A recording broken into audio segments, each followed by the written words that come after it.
À l'automne 2021, des campagnes d'échantillonnage géophysique sont réalisées dans le sous-sol genevois afin de le cartographier en vue de l'exploitation de sa géothermie. Pour la partie lacustre, ces sondages sont réalisés à partir de canons à air qui expulsent une bulle d'air compressée qui, en éclatant, diffuse une onde sonore qui va se propager sous terre, puis être réfléchie et reçue par des capteurs posés sur le fond du lac. En éclatant, l'onde peut avoir un impact sur les populations de poissons qui vivent dans cette partie du Léman. C'est précisément ce que l'UMR Cartel et l'EPIA vont étudier. Le petit lac de Genève, qui est la partie sud du Léman, renferme de nombreuses populations de poissons, dont certaines présentent un intérêt halieutique. On pense bien sûr à la perche, mais aussi à la ferra. Les campagnes d'échantillonnage sismique peuvent avoir un impact sur ces populations de poissons. Ces impacts peuvent se décliner en deux grands volets. Un volet comportemental, avec des poissons qui vont fuir la zone ou qui vont changer leur comportement de jour. Par exemple, le banc va se désagréger, mais aussi en changeant son comportement alimentaire. Et puis, il y a aussi des facteurs de stress qui vont perturber la vie du poisson, qui vont changer en fait peut-être sa croissance ou sa physiologie de la reproduction. Les campagnes que nous avons mises en place sont pour étudier en fait ces impacts du son sur les populations de poissons, avec l'idée de regarder avant les campagnes, pendant les campagnes et après les campagnes sismiques, l'image de la population de poissons dans le petit lac de Genève. Afin d'étudier l'impact du son sur la répartition des poissons, les scientifiques procèdent à des campagnes d'acquisition hydroacoustique. L'hydroacoustique, c'est une méthode qui est répétable et fiable et qu'on utilise pour le suivi des populations de poissons.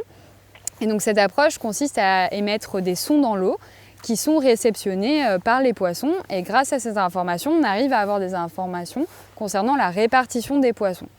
Les campagnes d'hydroacoustique étaient réalisées dans la zone du Petit Lac, au niveau du Léman, donc la zone proche de Genève.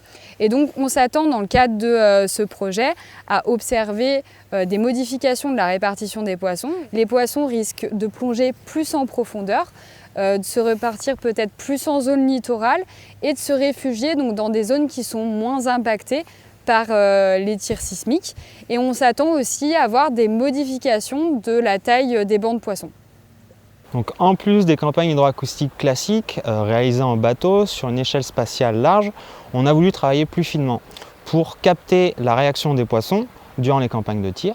Et donc nous avons déployé le HARL, qui est un engin autonome équipé des mêmes types de transducteurs que ce qu'on peut retrouver sur les bateaux.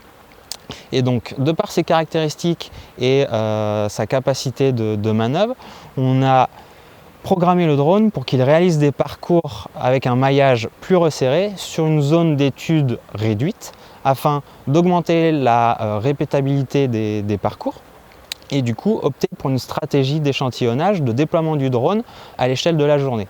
Et donc l'objectif, c'est de voir s'il y a un impact sur le comportement et notamment une déstructuration des bancs de poissons.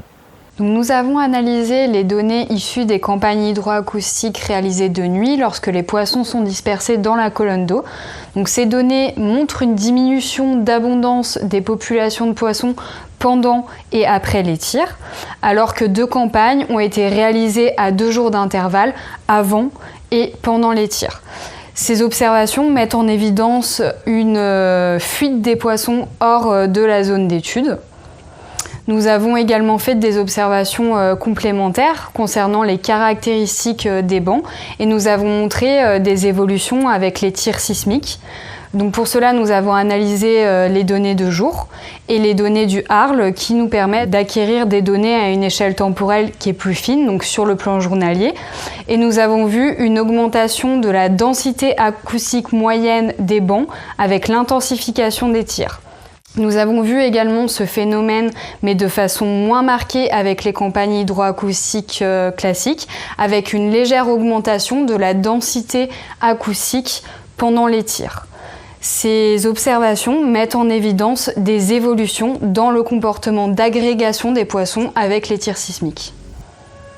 On a également procédé à des prélèvements de poissons afin d'étudier leur réaction aux nuisances sonores. Pour ce faire, les scientifiques partent en campagne à bord d'un bateau équipé d'un chalut. Donc pour mesurer les indicateurs du comportement alimentaire et des niveaux de stress du poisson, il faut capturer des poissons vivants. Donc nous avons utilisé une méthode de pêche dite active qui est considérée comme moins stressante pour le poisson et qui est donc le chalut pélagique. En plus, le chalut pélagique permet de quantifier notre effort d'échantillonnage et de limiter notre échantillonnage au nombre de poissons nécessaires pour ces mesures.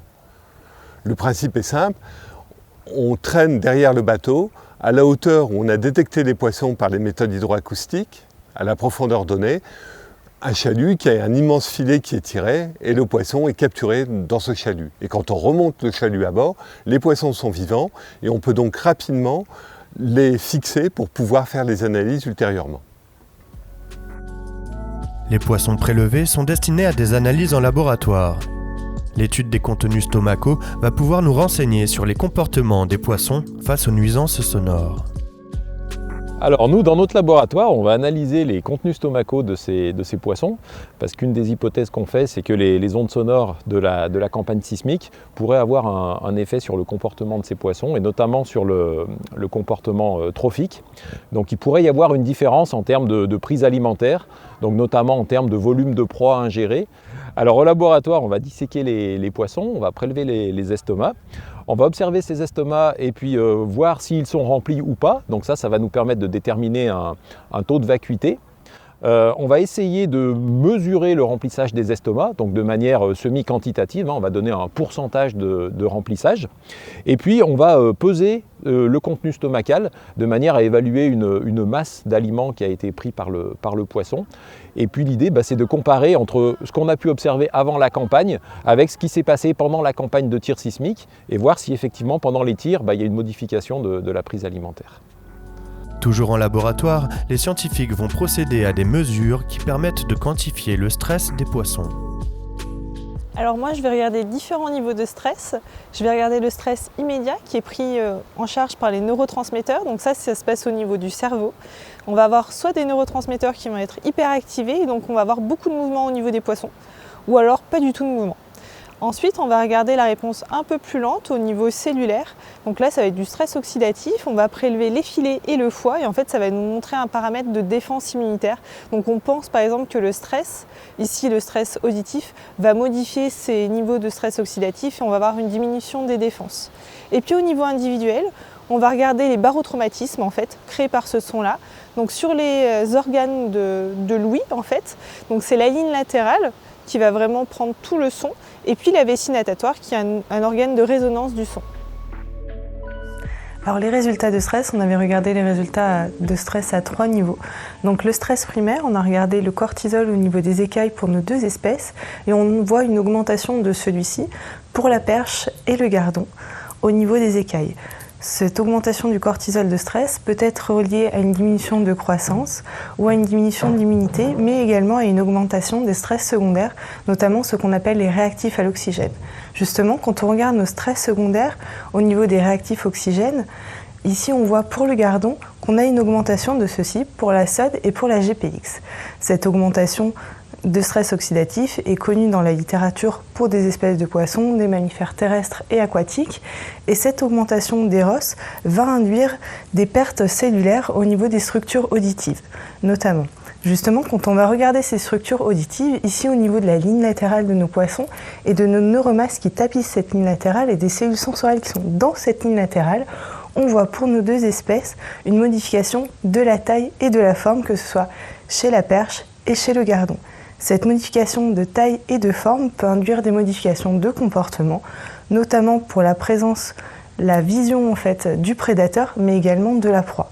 Quand on s'intéresse justement aux proies, on va s'intéresser au temps de remplissage des estomacs. Et on s'aperçoit par exemple chez le gardon qu'après les tirs, tous les estomacs sont pleins par rapport à avant les tirs. La pollution par le bruit est de plus en plus présente dans les milieux aquatiques et est considérée comme un facteur de stress pour les écosystèmes en général et en particulier pour les populations de poissons. Le Léman n'échappe pas à cette pollution, les activités anthropiques étant très nombreuses et toujours en augmentation. Les bruits générés par les tirs sismiques se rajoutent à cette pollution sonore ambiante. Il faut noter que peu d'études sont effectuées dans le milieu naturel sur ce sujet et encore moins dans les milieux d'eau douce. Les résultats obtenus dans le cadre de ce projet sont donc originaux. Le premier constat est que le bruit ambiant mesuré dans le Léman par des hydrophones est fort et que les tirs des airguns sont bien caractérisés et se propagent très loin de la zone de tir. Globalement, le bruit ambiant dans l'eau est statistiquement plus fort pendant la campagne de tir qu'avant la campagne de tir. Le deuxième constat est que les bruits engendrés n'ont pas eu d'effet létaux immédiat sur les poissons, aucune mortalité n'ayant été observée. Les principaux résultats de ce projet sont, premièrement, l'abondance des poissons dans cette partie du lac a diminué après le début de la campagne de tir, alors que les conditions environnementales qui peuvent influer sur leur présence sont restées similaires. Les poissons ont fui la zone de tir. Ce premier résultat, obtenu par hydroacoustique, a été confirmé par une approche complémentaire de quantification basée sur l'ADN environnemental, c'est-à-dire par l'ADN laissé dans le milieu par les organismes vivants.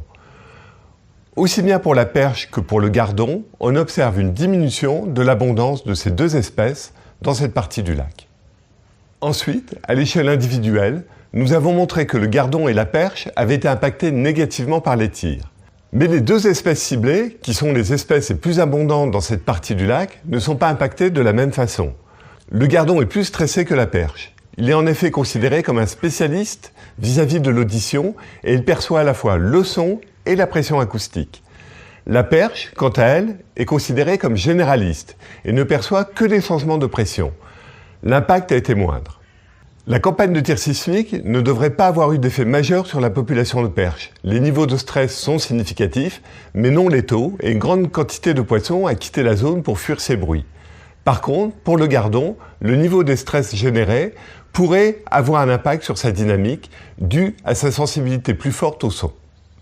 Dans le milieu naturel, il est difficile de pouvoir mesurer les effets sur le moyen et long terme de ce type de stress ponctuel qui se rajoute à d'autres facteurs.